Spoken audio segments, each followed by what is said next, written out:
मैं कहता हूं सबके लिए उपलब्ध रहना बंद करो, क्योंकि तुमने जीवन में सबसे बड़ा बोझ दूसरों की अपेक्षाओं का उठा रखा है।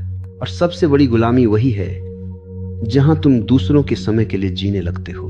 लोग समझते हैं कि उपलब्ध रहना सेवा है, प्रेम है, करुणा है, लेकिन मैं कहता हूं एक सीमा के बाद ये आत्म विश्वासघात बन जाता है। तुम अपने भीतर की जड़ें कमजोर कर देते हो, क्योंकि हर दिशा में झुकने वाला पेड़ कभी आसमान नहीं छू सकता। मैंने लोगों को देखा है भरे हुए शहरों में, भीड़ भाड़ में, रिश्तों की लंबी सूचियों में, और फिर भी भीतर एक गहरा अकेलापन। ये अकेलापन इसलिए नहीं कि लोग साथ नहीं, यह इसलिए कि तुम अपने साथ नहीं। तुम सबके लिए उपलब्ध हो पर अपने लिए नहीं। जिसने कभी अपने भीतर समय नहीं दिया वह दुनिया को क्या देगा। देखो, एक छोटी सी कहानी है। एक साधु था, बड़ा दयालु, बड़ा प्रेम पूर्ण। जो भी उसके पास आता वह उसकी समस्या सुनता, उसका बोझ अपने ऊपर ले लेता। धीरे धीरे लोग उसे देवता समझने लगे, लेकिन वह अंदर से थक गया। एक दिन उसने कहा, मुझे एकांत चाहिए। लोगों ने कहा, तुम स्वार्थी हो गए हो, और वह हंस पड़ा। अगर मेरी करुणा तुम्हें स्वार्थ लगने लगे तो जानना कि तुमने मेरी करुणा को बोझ बना दिया है। जीवन ऐसा ही है, तुमने दूसरों की सुविधा को अपना धर्म बना लिया है। तुम ना कहना भूल गए हो, और एक ऐसा मनुष्य जो ना नहीं कह सकता वह कभी हाँ भी सच्ची नहीं कह सकता, क्योंकि हाँ की सुंदरता तभी है जब ना की आजादी हो। सबके लिए उपलब्ध रहना बंद करो, क्योंकि तुम्हारे भीतर एक मंदिर है जिसका द्वार हर पासरबी के लिए नहीं खुलना चाहिए। एक ऐसा व्यक्ति जो हर आवाज पर दरवाजा खोल देता है वह अपने घर का स्वामी नहीं, एक चौकीदार बन जाता है, और तुम अपनी आत्मा के चौकीदार बन गए हो। किसी की भी पुकार आती है तुरंत दौड़ पड़ते हो, किसी को भी तुम्हारी जरूरत पड़ती है तुरंत खुद को भुला देते हो। मैं तुम्हें सिखाता हूं, जरा ठहरो, धीरे चलो और अपने भीतर लौटो। तुम दूसरों को इतने मूल्यवान समझने लगे हो कि अपने भीतर के देवत्व को भूल गए हो। और जीवन का बड़ा रहस्य यह है, जो अपने भीतर लौटता है वही दुनिया को असली उपहार दे सकता है। एक व्यक्ति जो भरा हुआ है वह बांट सकता है, जो खाली है वह सिर्फ अपेक्षाएं पालता है। तुम दूसरों के लिए उपलब्ध रहते रहते अपना ही खजाना खर्च कर देते हो। समय, ऊर्जा, प्रेम, शांति, मौन, सब। और सबसे आश्चर्य की बात, जिनके लिए तुम सब कुछ उपलब्ध रखते हो वे कभी संतुष्ट नहीं होते, यहां तक कि कृतज्ञ भी नहीं होते, क्योंकि जो तुम्हें उपयोग करने के आदी हो जाते हैं वे तुम्हें इंसान नहीं समझते, एक सुविधा समझते हैं। सुविधाएं कभी सम्मान नहीं पाती, इंसान पाता है। इसलिए मैं कहता हूं, सबके लिए उपलब्ध रहना बंद करो, चयन करो, सचेत होकर तय करो किसके लिए तुम अपना द्वार खोलना चाहते हो। यह आत्म संरक्षण है, अहंकार नहीं। यह स्वाधीनता है, कठोरता नहीं। यह प्रेम है, दूरी नहीं। देखो, अगर तुम अपने आप को संरक्षित नहीं करोगे, अगर तुम अपने भीतर ऊर्जा संचित नहीं करोगे तो तुम क्या दोगे? तुम्हारा प्रेम भी उधार का होगा, थका हुआ, जर्जर, बोझिल। जीवन में एक ऐसी शांति चाहिए जिसे तुम किसी कीमत पर उपलब्ध रहने की आदत से न तोड़ो। समझो, यह दुनिया भरने वाली नहीं है। यह मांगती है और मांगती रहती है। बच्चा मांगेगा, प्रेमी मांगेगा, दोस्त मांगेगा, दफ्तर मांगेगा, रिश्तेदार मांगेंगे, और तुम सिर्फ दे रहे हो और भीतर धीरे धीरे रेत से भरी घड़ी की तरह खाली होते जाते हो। कब तक? क्या तुमने कभी यह सोचा कि तुम्हें भी खुद से मिलने की जरूरत है? क्या तुमने कभी खुद पर वह ध्यान दिया जो तुम दूसरों को देते हैं? क्या तुमने कभी अपने भीतर उस मौन को सुना जो तुम्हें पुकार रहा है, लेकिन तुम इतने शोर में खो चुके हो, लोगों की मांगों के शोर में, जिम्मेदारियों के शोर में, उपलब्ध रहने की मजबूरी के शोर में, कि तुम्हारा अंतर्मन तुम्हें सुनाई ही नहीं देता।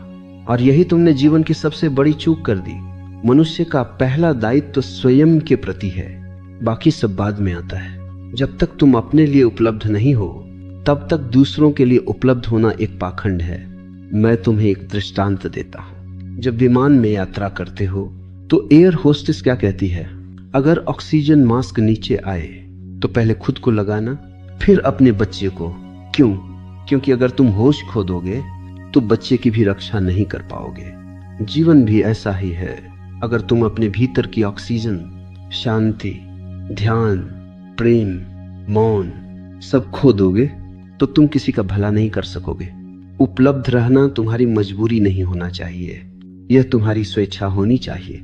तुम्हारे भीतर से, तुम्हारी पूर्ति से, तुम्हारी सहजता से बहना चाहिए, न कि दूसरों की अपेक्षा से। आज तुम सबके लिए नदी बनकर बह रहे हो, लेकिन भीतर एक सूखती हुई धारा हो। मैं कहता हूं, पहले अपने स्रोत पर जाओ, वहां बैठो, वहां डूबो, वहां भर जाओ, फिर तुम उपलब्ध बनो। और तुम्हारी उपलब्धता आशीर्वाद होगी, बोझ नहीं। सबके लिए उपलब्ध रहने की आदत तुम्हें धीरे धीरे अपने ही जीवन से अनुपस्थित कर देती है। और एक दिन तुम पाते हो, जीवन बीत गया, लोग आते रहे, बोझ डालते रहे, तुम निभाते रहे, और आखिर में तुम कहीं नहीं बचे। मैं नहीं चाहता कि तुम अनुपस्थित जीवन जियो। उपलब्ध रहना बंद करो, क्योंकि जीवन तुम्हें बुला रहा है। तुम्हारा मौन तुम्हें बुला रहा है, तुम्हारी आत्मा तुम्हें बुला रही है। और तुम व्यस्त हो उन लोगों में जिन्हें तुम्हारी आत्मा से कोई लेना देना नहीं। जब तुम उपलब्ध रहना छोड़ते हो, तभी तुम असली उपलब्धि का स्वाद चखते हो। अस्तित्व तुम्हारे भीतर खिल उठता है। धीरे धीरे तुम्हें महसूस होगा कि तुम्हारे नाम में भी प्रेम है, क्योंकि वह तुम्हें अपने केंद्र की ओर ले जाता है। तुम्हारी अनुपलब्धता कभी कभी तुम्हारे जीवन में सबसे बड़ा उपहार बन जाती है, क्योंकि वह तुम्हें अपने पास वापस ले आती है।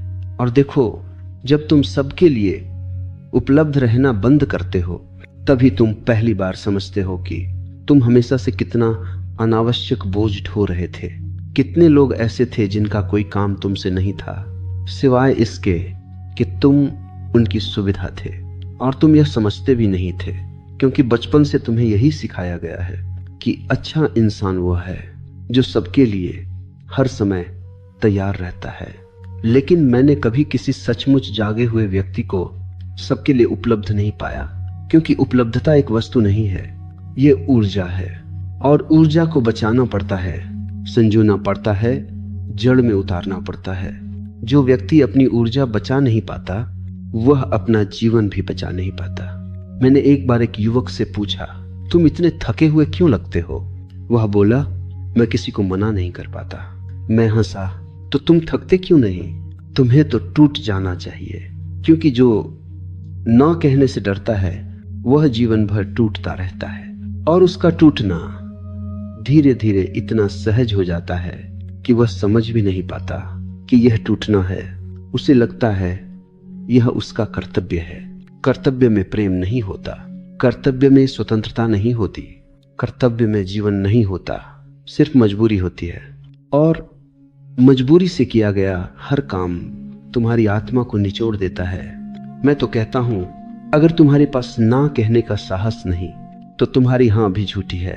तुम किसी को खुश करने के लिए हां कहते हो, किसी के गुस्से से बचने के लिए हां कहते हो, किसी का साथ न टूट जाए इसलिए हां कहते हो।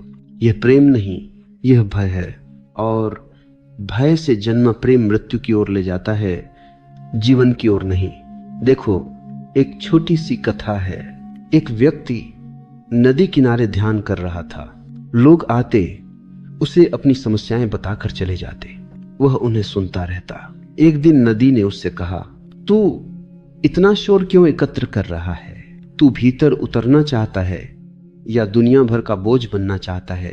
ध्यान मग्न व्यक्ति ने पूछा, मैं क्या करूं? नदी बोली, मेरी तरफ बहना सीख, और सीख कि किसे अपने भीतर आने देना है और किसे किनारे से लौटाना है।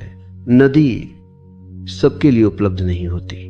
तुम उसके पास जा सकते हो, पर वह अपनी धारा से समझती है कि कौन उसके साथ बह सकता है और कौन उसके पानी को गंदा कर देगा। नदी बुद्धिमान है, मनुष्य मूर्ख है। वह हर आने वाले को भीतर उतार लेता है, और इस प्रकार तुम अपना मौन खो देते हो। तुम्हें यह जानना पड़ेगा कि हर व्यक्ति जो तुम्हें पुकारता है वह तुम्हारा नहीं, हर समस्या जो तुम्हें सौंपी जाती है वह तुम्हारी नहीं, हर अपेक्षा जिसे तुम ढो रहे हो वह तुम्हारे जीवन की जिम्मेदारी नहीं है, बल्कि कई बार तुम सिर्फ